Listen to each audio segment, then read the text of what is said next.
కేసీఆర్ గారు ఇవాళ అరే ఒక ఉద్యమ నాయకుడు తెలంగాణ తెచ్చిండ్రు, మంచిగా 9.5 ఏళ్ళు మంచి పరిపాలన జరిగింది అనేటువంటి సంతోషంలో ఉన్నారు. ఇవాళ ఆ ఉద్యమంలో పనిచేసినటువంటి అనేక మంది ఉద్యమకారులకు, అదేవిధంగా ఉద్యమంలో బలిదానాలు చేసుకున్నటువంటి అమరవీరుల కుటుంబాలకు కూడా చాలామందికి ఉద్యోగాలు ఇవ్వడం జరిగింది. చాలామంది ఉద్యమకారులకు కూడా అనేక అవకాశాలు రావడం జరిగింది.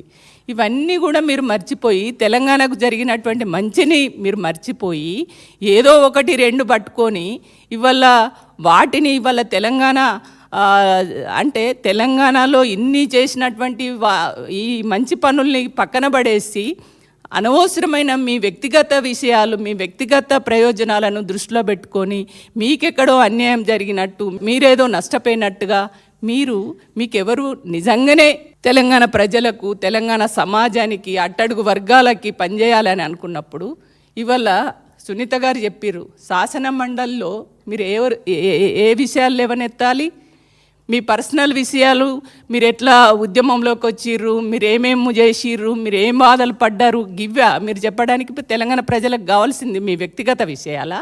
మీ ప్రజా సమస్యలు కదా లేవనెత్తాలి. మరి మీరు ప్రజా సమస్యలు లేవనెత్తకుండా మీ వ్యక్తిగత విషయాలు చెప్పుకోవడానికి ఆ రకమైనటువంటి మాటలు మీరు చెప్పడానికి అక్కడ మాట్లాడినటువంటి ఆ వేదిక ద్వారా ఎవరికి లాభం జరుగుతుంది? తెలంగాణ సమాజానికి లాభం జరుగుతుందా?